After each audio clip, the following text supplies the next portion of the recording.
Hello there guys! So welcome to another vlog, and for today's video I'm gonna be vlogging yung process ni Neil going to Australia. So yes, he decided to go to Australia to work for quite some time.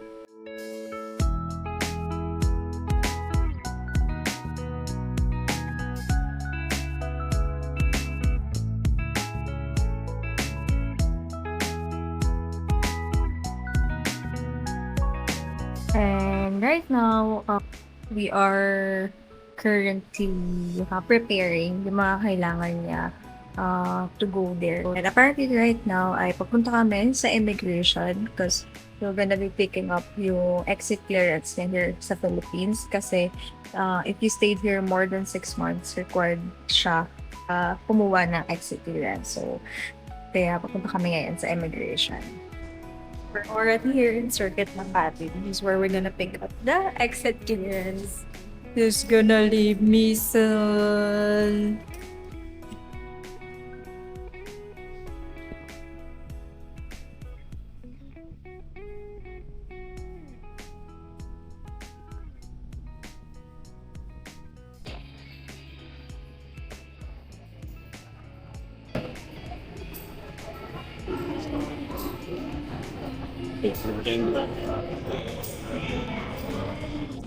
So he's cleared to go out of the country.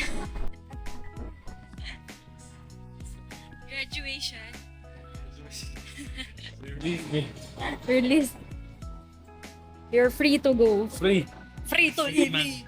So it's done now. So it only took around less than 30 minutes.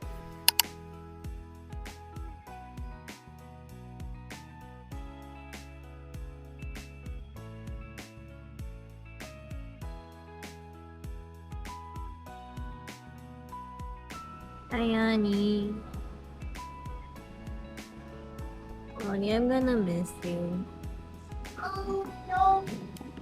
So this Come is back what we juice. Yeah, I'm seeing ordered. I ordered donut pops, cinnamon sugar, really fresh some donuts. cafe mocha. Yeah, they just made it. Ooh. Why would someone wait to come in donuts?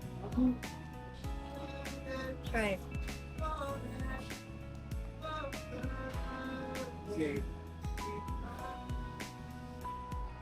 We're looking for an Aqua Plus para kay Mil kasi we forgot na kailangan pala niya ng water bottle. Kasi for work and yan, para meron siyang bit-bit lagi.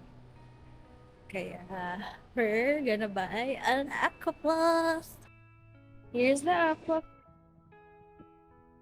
The biggest. Honey.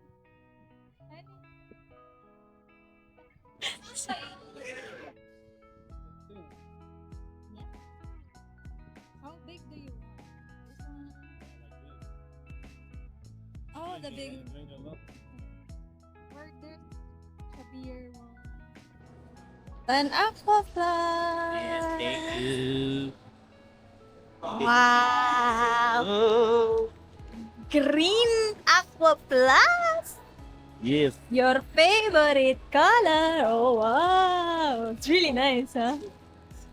With the combination of the colors. Sana. Yeah, it's really nice. Pero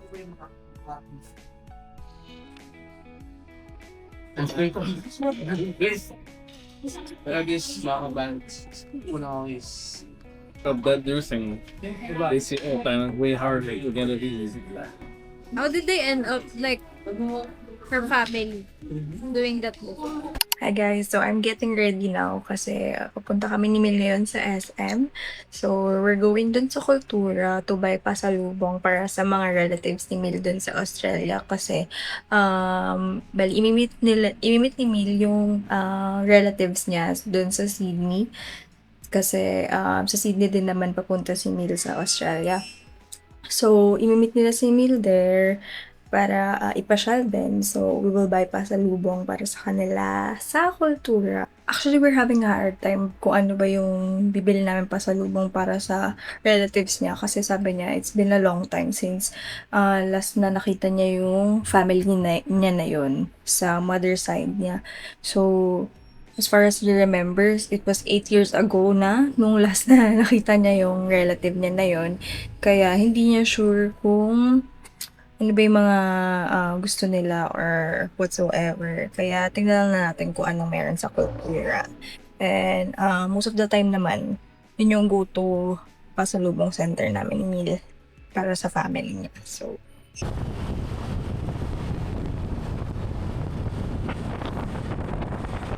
Kakain muna kami, guys. We're here at Landmark Food Court. Wanshan for lunch. I'm super hungry. Super, super hungry. Already 1 p.m. That's why we're very happy. Yeah, if you fold it like that, it won't be that long. Missy? Look at the camera, honey.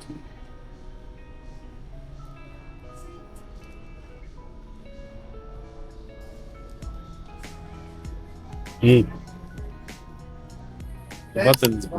Button? Yeah, of course you will get the new one. Oh yeah. Yeah. Hahanap na pantalon si Neil.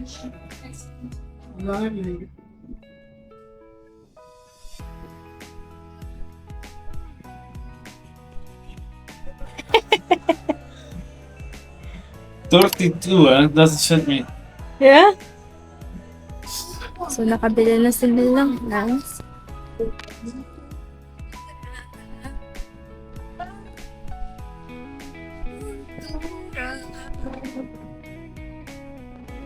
I love it, man. Oh yeah, this nice. Or an ashtray. I don't know if it's smoke, but there is ashtray. But the mug is nice.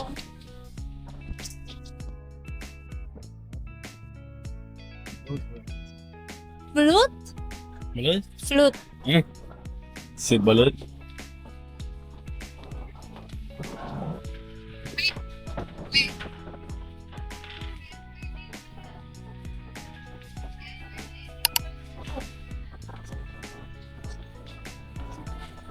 This is nice too. For girls. Huh?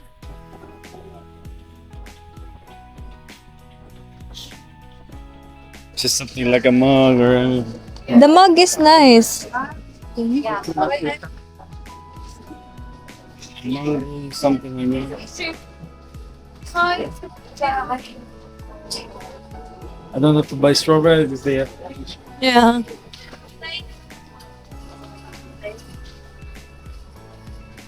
Honey, just buy the mug, a magnet, and the dried mangoes that we planned. Oh, you ordered that? No, I'll just get it from someone. Do it lalo mo.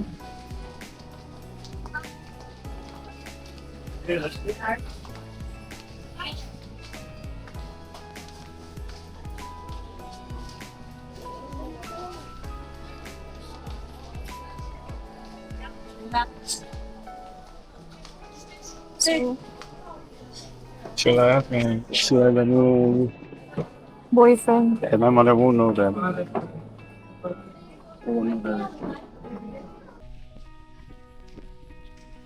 You were able to buy something na sa photos, but we're heading to Landmark. Sige. Nakalimutan natin may section din pala doon. Pwede bumili na ng pasalubong. So, very clear ito. We're back here in Landmark. And this is the area. Na puro Philippine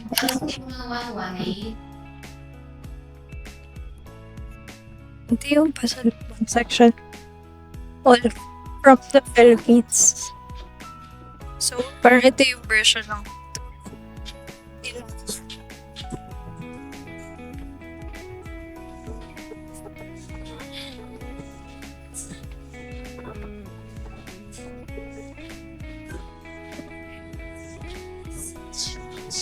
So, as I've said, matagal na sila hindi nagkita. So, walang idea si Mil kung ano ba yung mga gusto nila or kinakain nila.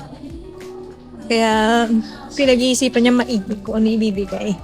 But for me naman, as long as mula sa puso mo yung binigay mo, di ba? Yun naman yung importante and yun yung binavalue natin bilang mga Filipino. The fact na naalala tayo. So, napagod na kami guys and nagutom.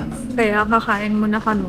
So, I think this would be our dinner already kasi it's already almost 7 p.m. And the thing is, we're going back and forth, back and forth, back and forth. I think we've been here for the third time already in us. Maybe we did more than 10,000 steps or not check my... Maybe I have like 13,000 steps. Oh yeah? Guys, we did 13,000 steps already. So, sa wakas nakauwi na rin kami, guys. And it's been 8 hours, I think. Napalakad-lakad kami dun sa mall kasi pabalik-balik. We can't decide kung ano ba yung gusto naming bilhin. But, yeah. Ito na yung lahat na nabili namin. So, I'll show you kung... So, dalawang beses kami bumalik sa Kultura kasi gusto pang bumalik ni Mil at tingnan baka meron pa kaming mabili. So, the very first one na nabili namin is itong tote bag nila. So, nag-iisa na lang to. Really like na may jeepney siya. Tapos, may print lang naman nila. Kasi, ang plano namin, dito namin ilalagay lahat ng souvenirs and pasalubong na binili na. So, this is the very first one na nabili namin sa Kultura. And then, we bought, onting stocks lang naman. Kasi, 3 lang naman yung relative niya na nandun. So, first is, of course, banana chips. Di mawawala yan. And, Cebu, dried mango. And, gusto niyang ipatry itong ube. Ube chocolate. Hindi ko pa siya na-try. Yung ube chocolate. Pero, namang masarap siya. So, may mga snacks na binili natin. And, earlier din, nung pumunta kami sa Landmark, kasi diba, nagtingin din kami ng sa may souvenir shop nila doon.